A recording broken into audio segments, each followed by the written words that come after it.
اور خسارہ جو ہے وہ بڑھتا چلا جا رہا تھا، اور یہی وجہ بنی ان کو تبدیلی کی جو مین بات ہے جو سامنے آئی ہے. تو کیونکہ میں نے تصویر آپ کی ان کے ساتھ دیکھی، تھوڑا سا ذکر ان کا کر لیتے ہیں عاطف میاں کا، تاکہ ہمارے جو ناظرین ہیں وہ سننا بھی چاہتے ہیں. تو وہ دیگر ممالک کو ماہرانہ دیتے ہیں رائے وغیرہ، تو آپ نے کیسا ان کو پایا اور چھوٹی عمر میں ان کی ترقی؟ میری ان سے مختصر ملاقات ہوئی تھی فیلاڈیلفیا کے اندر، ٹھیک، اور کوئی پہلے سے پلان نہیں تھی کسی گیدرنگ کے اندر. وہ بھی موجود تھے، میں بھی موجود تھا، اور وہاں پھر ہمارا آپس میں نے جا کے ان سے رابطہ کیا. وہ تو مجھے نہیں جانتے تھے، بہرحال میں نے اس سے جا کے ملا، اور پھر ہم نے کچھ وقت جو ہے وہیں ایک ساتھ ہی گزارا، چاہے وہ نماز کا وقفہ تھا یا آپس میں جو گفتگو تھی. اس کے دوران ہم نے آپس میں جو ہے وہ ایک دوسرے سے تعارف حاصل کیا. کچھ میں نے ان کو جرمنی کی تفصیل بتائی. باقی جو وہ اس لیول کے آدمی ہے کہ بھئی نہ میرا معاشی طور پر وہاں تک اپروچ ہے، نہ میں کوئی ایسی گفتگو ان سے کر سکتا ہوں دنیا کی معاشیات سے متعلق، جو بہرحال ان کی شخصی تعارف جسے کہنا چاہیے وہ ان سے میرا یقیناً ہوا تھا. زبردست. تو کاش کہ ہمارے عمران خان شروع میں ہی اپنے پاؤں پہ کھڑے ہو جاتے اس معاملے میں، تو آج جو حالت ان کے شوکت ترین، ان کے وزیر خزانہ جو پہلے مشیر رہے، پھر سینیٹر بنے، پھر وزیر بھی رہے، آج وہ کہہ رہے ہیں کہ ان کے پاس کوئی پلاننگ نہیں تھی، حالانکہ انہوں نے 3-4 ماہر جو خزانہ کے ماہر تھے، حفیظ شیخ وغیرہ، ان کو بھی لے کے آئے. اچھا، اب بات کر لیتے ہیں کہ بڑی چل رہی ہے خبروں میں، ٹاپ آف دی خبر ہے یہ کہ جو ہمارے 30 لاکھ کے قریب جو ہمارے AX فوجی ہیں، افسران بھی شامل ہیں، بیچ میں بڑے بڑے جنرل بھی شامل ہیں، وہ کہتے ہیں کہ ان کی آڈیو ویڈیو کو لیک ہوئی ہیں، وہ اس میں شہباز شریف صاحب کو، نئی حکومت کو، یا عمران خان کی وہ فیور کر رہے ہیں. تو اس بارے میں بتائیے گا، پھر دوسری بات پہ تبصرہ کرتے ہیں. دیکھیں، ابھی تک یہ جو پاکستان ٹیلی ویژن اسٹیشنز ہیں، ان کے اوپر بہت سارے سابق جرنیل جو ہے وہ آ کے گفتگو کرتے ہیں، بحث میں حصہ لیتے ہیں، یا ٹی وی اینکرز کے سوالوں کے جواب دیتے ہیں. تو اس طرح یہ بات فوجی جو ہے وہ سول معاملات کے اندر آ کر اپنی ماہرانہ رائے کا استعمال کرتے ہیں. بعض فوجی وہ ہیں جو اکثر انگلش اخبارات میں لکھتے ہیں، اور وہی زیادہ ایتھیٹک بات کرتے ہیں جو انگلش اخبارات میں لکھتے ہیں. ان کے کالم جو ہے وہ بڑے پاپولر ہیں، جن میں سب سے نمایاں جو ہے وہ اسد درانی صاحب ہیں، جن کا کالم جو ڈان میں بھی چھپتا ہے، دوسرے اخباروں میں بھی چھپتا ہے، ٹریبیون وغیرہ میں، اور بڑا پسند کیا جاتا ہے. یہ اخبارات یہ کیونکہ ٹیلی ویژن کے اوپر آ جاتے ہیں، یہ بعض جرنل، ان کا مس یوز کیا ہے، لوگوں نے فائدہ اٹھایا ہے. پرانی فلمیں نکال کے کوئی فلم شارٹ فلمیں جوڑی گئی ہیں، اور ان کی طرف باتیں منسوخ کی گئی ہیں، جن میں جنرل وہ اعجاز صاحب ہیں، ایوان، اور اسلم صاحب ہیں، ہارون اسلم صاحب، اس طرح جو سابق سربراہ تھے فوج کے، بیگ صاحب، اسلم بیگ، ان کا بھی نام آیا ہے. اور ان تینوں نے باقاعدہ تردید کی ہے، اور باقاعدہ تردیدی بیان جو ہے وہ علیحدہ سے ایک ٹیپ کر کے جاری کیا ہے. تو جس سیاست کی تردید ہو جائے اور فوج اس تردید کو قبول بھی کر لے، ISPR نے بھی اس کو تبصرہ کر دیا، اب اس کو بات کو رگیدنا یا اس بات کو دہرانا جو ہے، میں نہیں سمجھتا کہ اس کو فائدہ ہوگا یا اس کو تسلیم کیا جائے. جو تردید آ گئی اس کو اور ذمہ دار افراد کی طرف سے آئی ہے، اسے ہمیں تسلیم کر لینا چاہیے. ٹھیک. اچھا، ایک دعوت کا ذکر ہو رہا ہے کہ دعوت دی گئی جو عمران خان کو، وزیر اعظم صاحب کا، اور دعوت دی گئی ہے ہمارے سپہ سالار کی طرف سے. سننے میں آیا ہے کہ یہ ویسے فیک نیوز ہے، دعوت وغیرہ کوئی نہیں دی گئی، نہ ٹائم ہوگا. اور ساتھ ہی یہ میں کہہ دیتا ہوں کہ عدالتوں کا تو ذکر کر دیتے ہیں عمران خان اپنے جلسوں میں، اپنے احتجاج میں، اسٹیبلشمنٹ کی طرف ذکر نہیں کر رہے، ان کی طرف انگلی نہیں اٹھا رہے. ان کے یوتھ جو دوسرے یوٹیوب والے ہیں یا ان کے ساتھی ہیں وہ کر دیتے ہیں. دعوت کے بارے میں بتائیے گا. دیکھیں، عمران خان نے سیاست میں رہنا ہے، اور جس نے سیاست میں رہنا ہے وہ اسٹیبلشمنٹ کے خلاف بات نہیں کرتا. زرداری صاحب بھی اور نواز شریف والا بھی اشاروں میں بات کرتے ہیں، کھل کے اسٹیبلشمنٹ پہ کوئی بات نہیں کرتا. اور یہی پالیسی عمران خان صاحب چلے گی، اس لیے کہ یہ بات تسلیم شدہ ہے کہ پاکستانی سیاست کے اندر بہرحال فوج کا عمل دخل موجود ہے، اور ان کی مرضی کے خلاف یا ان سے پھڈا لے کے آپ پاکستان میں سیاست نہیں کر سکتے. ہاں عام شہری یا عام جو ممبران ہیں تحریک انصاف پارٹی کے وہ آزاد ہیں, ان کی نہ انہوں نے کسی جو سیاست کرنی ہے وہ ٹیم اس پہ کسی کیبنٹ وغیرہ کے ممبر تو نہیں بننا نا, وہ تو عام کارکن ہے, انہوں نے اپنا غصہ بھی نکالنا ہوتا ہے, وہ نکال رہے ہیں. اس غصے کے اندر کبھی بھی سمجھداری سے کام نہیں لیا جاتا, جذبات سے کام لیا جاتا ہے, اور جذبات میں ایسی باتیں لکھ رہے ہیں جو فوج کے خلاف ہیں, یہ فوج اسٹیبلشمنٹ کے خلاف ہیں, اداروں کے خلاف ہیں, اور یہ کام جو باہر ملک کے لیے نقصان دہ ہے, فوج کے لیے بھی نقصان دہ ہے, فوج کے اندر پھوٹ ڈالنے کی کوشش کی جاتی ہے اس طرح. تو اسی لیے اس کے خلاف جو ہے وہ سائبر کرائم کے مقدمات جو ہے وہ بن رہے ہیں, اور یہ حرکت کسی بھی سیاسی پارٹی کے کارکن کو نہیں کرنی چاہیے. اور دعوت کے بارے میں یہ خبر نکلی ہے, دیکھیں جو بندہ اقتدار سے گیا اس کی دعوت کر کے کسی نے کیا کرنی ہے. بہت سارے مطلب کنفرم ذرائع سے میں آپ کو بتا رہا ہوں کہ آخری دن جو تھا عمران خان صاحب کا وزیر اعظم ہاؤس کے اندر کوئی ان کا کہنا نہیں مان رہا تھا. اچھا, اسٹیبلشمنٹ جو ہمارے بیوروکریٹ ہیں جو ہمارے صدر میں جو انہوں نے خود اپنی پسند کے لگائے تھے وہ بھی ان کا کہنا نہیں مان رہے تھے. ایسے ایسے ہنسی کے واقعات مجھ تک پہنچے ہیں کہ بھئی عمران خان صاحب ایسے وزیر اعظم ان کو آرڈر کر رہے تھے, کوئی ان پر عمل نہیں کر رہا تھا. اچھا, ایسے بندے کی جب آج بندہ جا رہا ہو, نظر آ رہا ہو کہ یہ چند گھنٹے کا مہمان ہے اور اس کے بعد اس کی سارا اقتدار ختم ہو جائے گا, تو اس کو کون دعوت پہ بلاتا ہے؟ یہ سب فیک نیوز ہے. پھر یہ کہنا چاہیے کہ عرفان خان صاحب کو ذرائع سے پتہ چل رہا ہے, اندرونی ذرائع سے, کہ آخری لمحات جو ہیں تو بڑے ہی بے آبرو ہو کے تیرے کوچے سے ہم نکلے. وہ گرد ابھی بیٹھی نہیں ہے, جو بی بی سی نے خبر دی تھی, کچھ اس میں محسوس ہوتا ہے کہ کچھ نہ کچھ سچائی ہے. جس طرح آپ نے کہا کہ ان کے احکامات پر عمل نہیں کیا جا رہا تھا, تو کچھ نہ کچھ تو بطور خاص تو مجھے بات نہیں پتہ لگتی. بہرحال رابطے میں رہتے ہیں پاکستان میں صحافیوں کے ساتھ, بعض بیوروکریٹ کے ساتھ, بعض سیاستدانوں کے ساتھ, تو اس لیے یہ بات تک پہنچ جاتی ہے.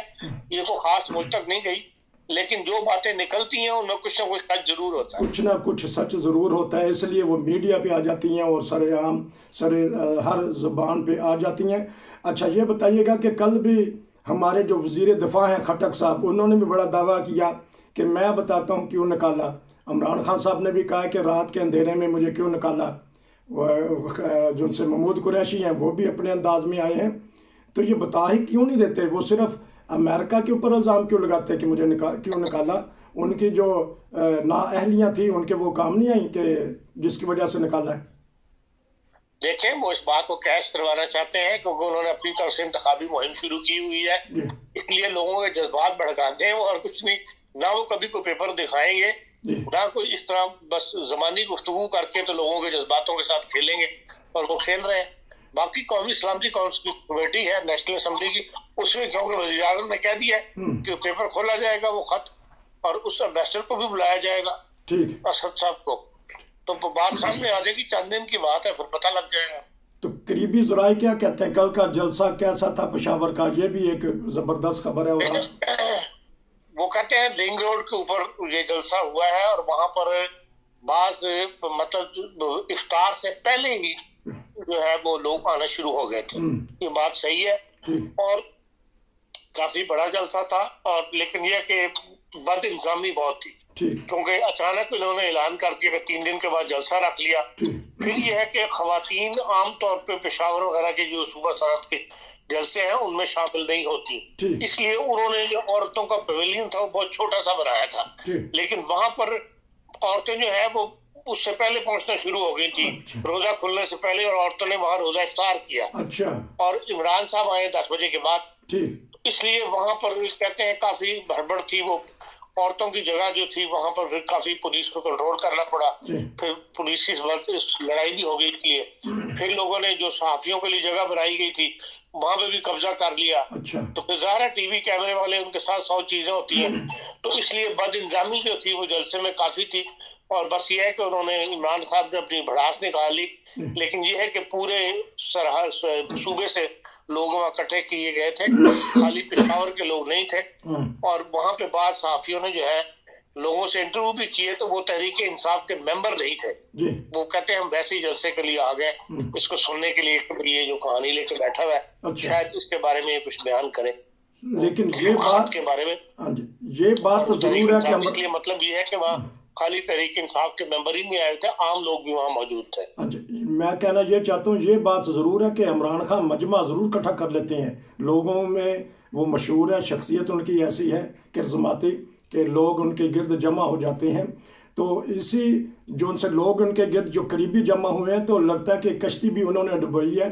یہ بتائیے گا جس طرح آپ نے کہا کہ امریکہ کو وہ للکار رہے ہیں، کسی زمانہ میں تحریک لبیک والے کہہ رہے تھے کہ فرانس کے سفیر کو نکال دیں، لیکن انہوں نے نہیں نکالا. انہوں نے کہا کہ نہیں، کیونکہ ہمارا سارا دارومدار درآمدات کا یورپ، امریکہ اور یورپی یونین سے ہے. تو انہوں نے فرانس نہیں نکالا، ہڑتالیں کروا دیں، خندقیں کھدوا دیں، تو ایک دم یو ٹرن لیا کہ یہ امریکہ میری حکومت کرانا چاہتا ہے، اس نے کرائی ہے. دیکھیں الزام لگانا اور بات ہے، ملک نکال دینا اور بات ہے. ٹھیک، چاہے کسی کے ملک کے ساتھ نہ بھی آپ کی تجارت ہو، کسی ملک کا سفیر نکال دینا کوئی چھوٹی سی بات نہیں ہے. اور اس لیے یہ سفیر کبھی بھی کسی کو نہیں، بہت ہی ساز و ناظر آپس میں دشمنی ہو یا کوئی سٹیپ اٹھانا ہو تو عام طور پر سفارتکار کو نکال دیتے ہیں جو چھوٹے لیول کے ہوتے ہیں، کیونکہ ایمبیسی کا سٹاف بھی تو ہوتا ہے کہ نہیں ہوتا. ایک علامتی طور پہ یہ کارروائی کی جاتی ہے، اور ملک کے سفیر کو نکالنا تو بہت بڑا اقدام ہے. تو یہ کبھی بھی مطلب نہ پاکستان یہ جرات کرے گا، نہ یہ پاکستان کا کوئی بھی ایسی ضرورت نہیں کرتا کہ کسی کے ملک کو سفیر کو نکال دے. باقی یہ کہ عمران خان صاحب اس کو کیش کروائیں گے اور وہ اپنے جلسوں میں اس کا یقیناً ذکر کریں گے. اور اس کی وجہ یہ ہے کہ بھائی انہیں پتہ ہے کہ ہم جذباتی قوم ہیں اور لوگ جو ہے جلدی اس میں آ جاتے ہیں. اس کو کسی وقت یہ بھی ہوتا ہے کہ وہ اس کو پھر مذہبی کارڈ کی طرف حوالہ دے دیں، اس سے جوڑ دیں، اور تاکہ لوگوں کو اور بھڑکائیں وہ اور جلدی سے جلدی انتخابات ہوں. اچھا تو اب نئی حکومت کے بارے میں آ جاتے ہیں. شہباز شریف صاحب کل کراچی گئے تھے، آج انہوں نے اسلام آباد کا دورہ کیا، اور انہوں نے ایک نئی خوشخبری تو بتا دی کہ جو میٹرو ہے وہ رمضان میں فری اس پہ سفر ہوگا. تو اس بارے میں بتا دیجیے گا کہ ان کی پالیسی کیسی. اور جو آصف زرداری صاحب نے کل حامد میر صاحب کو انٹرویو بھی دیا، تو وہ کون سی پلاننگ چاہتے ہیں؟ وزارتیں لینا بھی نہیں چاہتے اور آنا بھی رہنا بھی چاہتے ہیں. تو اس کے بارے میں بتائیے گا نئی حکومت اور آصف زرداری صاحب کا کردار. دیکھیں آصف زرداری صاحب کے بارے میں نے آپ کو کل ہی بتایا تھا، ان کی ساری توجہ جو ہے وہ نیکسٹ الیکشن کے اوپر ہے کہ ان کی پارٹی کو انہوں نے زمین سے اٹھانا ہے. سوائے سندھ کے باقی 3 جگہ پہ پیپلز پارٹی کا وجود جو ہے برائے نام سے ہے. صوبہ سرحد میں بھی ختم ہو گئے ہیں، بلوچستان میں بھی ختم ہو گئے. پنجاب میں جو ان کے پاس 5 سیٹیں ہیں وہ بھی آپ کو پتا ہے کہ وہ جنوبی پنجاب کی سیٹیں ہیں، اور ان کے بڑے بڑے اہم لوگ جو ہے وہ انتخابات ہار گئے ہیں. سوائے ایک گجر خان سے وہ جو وزیر اعظم بھی رہے ہیں یوسف رضا گیلانی کے بعد، راجہ پرویز رینٹل، اس کے علاوہ تو ان کے پاس کوئی سیٹ نہیں. قمر زمان کارا جیسا بندہ بھی ہار گیا تھا وہ اپنی سیٹ سے، اعتزاز حسن صاحب بھی ہار گئے. تو ان کے پاس نہ تو اب کینڈیڈیٹ ہے اور نہ ہی ان کے پاس جو ہے ووٹ بینک ہے. اس لیے جنوبی پنجاب میں ان کے پاس وہ ہے، وہیں وہ چاہتے ہیں کہ بھئی ان کو ایڈیشنل سیکٹری ان کی مرضی کا لگا دیا جائے تاکہ وہ اس علاقے کے اندر کام کر سکیں اور اپنی پوزیشن جو ہے وہ بنا سکیں. اس لیے وزارتوں کے لیے امپورٹنٹ نہیں ہے. اور باقی جو اتحادی ہیں ان کے ساتھ مل کے جو ایک کابینہ تشکیل دینا کوئی اتنا آسان کام نہیں ہے، کیونکہ نون لیگ بڑی پارٹی ہے، نون لیگ کے اندر بھی بہت سارے لوگ جو ہیں وہ کینڈیڈیٹ ہیں.